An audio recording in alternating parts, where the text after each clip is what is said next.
ये काला खैरमपुरिया के नाम से और एक 24/6/2024 को ऑटो मार्केट हिसार में महिंद्रा शोरूम पे फायरिंग की गई थी।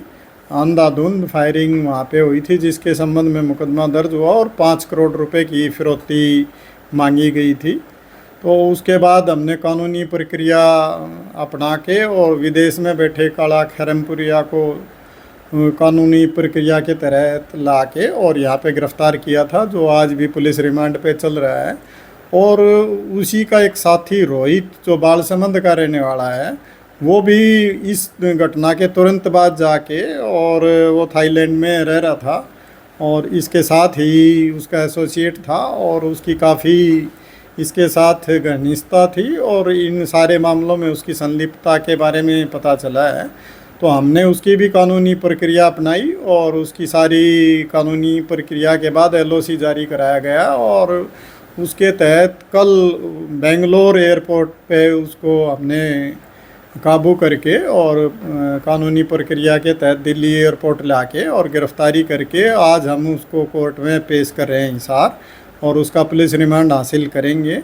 और उसके बाद आगे की इसकी जितनी भी जो हथियार सप्लाई या और जितनी भी इन्वॉल्वमेंट इसकी रही हैं, उसके बारे में जानकारी जुटा के और उस तरह की जो भी कानूनी कार्रवाई है वो पूरी की जाएगी।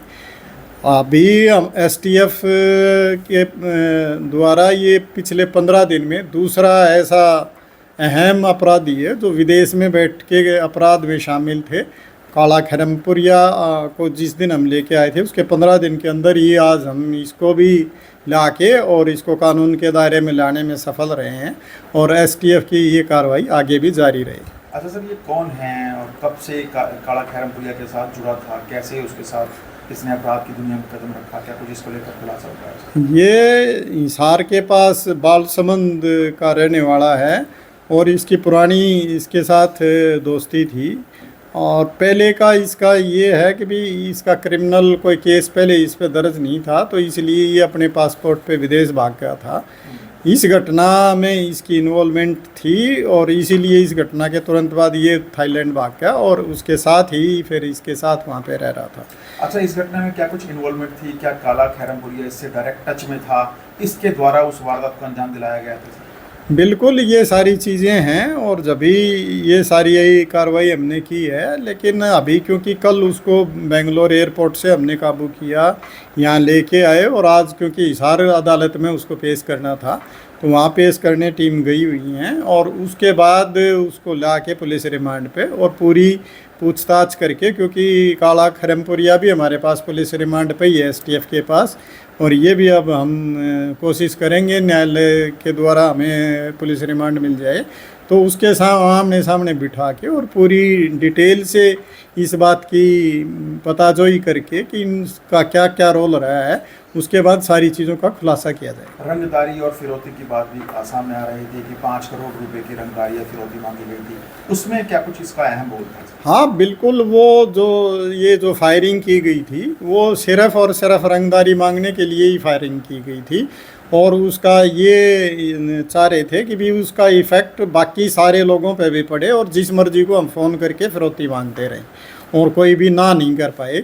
इसी उद्देश्य से ये फिरौती के लिए ये घटना की गई थी और उसमें ये शामिल थे और उसमें बाकायदा एक रिटर्न एक वो पर्ची वहाँ पे छोड़ी गई थी 5 करोड़ की फिरौती के लिए।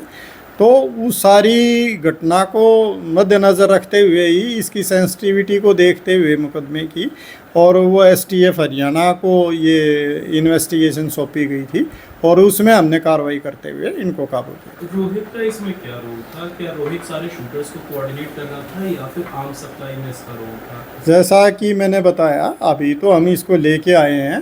काला खैरमपुरिया की जो इन्वेस्टिगेशन में पूछताछ हुई है उसमें इसके रोल के बारे में पता हमें चला था, तो अब इससे गहनता से हम पूछताछ करेंगे पुलिस रिमांड के दौरान। अभी तो इसको लाके हम पेश करने ही गए हैं, तो उसके बाद डिटेल जो भी सामने आएगी आप लोगों के साथ शेयर करें। इस लास्ट इसमें अभी तक टोटल कितने सस्पेक्ट्स अरेस्ट हो गए थे और लगभग कितने अभी बाकी हैं जो आप लोग के रडार पे हैं? अभी इसमें कुछ एक लोग अरेस्ट हुए हैं और कुछ एक लोग का इनमें जो इसके शूटर थे उनका जैसा कि आपको जानकारी है, सोनीपत में उनका पुलिस के साथ मुठभेड़ हुई और उसमें वो मारे गए। और इसमें कुछ गिरफ्तारियां अभी और बाकी हैं, तो उस पर भी अभी एसटीएफ द्वारा गहनता से काम किया जा रहा है और बहुत जल्दी हम उनकी गिरफ्तारियां करने में भी सक्षम होंगे। अच्छा सर, काला खैरमपुरिया भी बीते 15 दिन से रिमांड पर है, क्या कुछ उससे अभी तक की पूछताछ में खुलासा हुआ सर? उसने जो चीज़ें बताई हैं, उसने बताया है कि मैं इसमें और दूसरे जो गैंगस्टर हिमांशु भाऊ वगैरह के साथ मिलके और ये सारी व्यू रचना हमने रची थी और हम लगातार यही प्रेशर बनाना चाह रहे थे कि भी हम इसमें फिरौती मांग के और लोगों से वसूली कर पाएँ। तो इस तरह की उनकी मंशा थी और वो बहुत सारे मर्डर में भी इन्वॉल्व रहा है पहले, और एक में तो उसको पहले सज़ा भी हो चुकी है जिसके पैरोल से वो भाग गया था। तो वो अपनी सज़ा से बचने के लिए भी और ये इस तरह का अपराध करके पैसे कमाने के भी इस नीयत से ये काम कर रहे थे। तो उसमें आगे की बाकी और जानकारियां जो भी हैं, अब इनको क्रॉस चेक करके वो आपके साथ शेयर करी जाएंगी।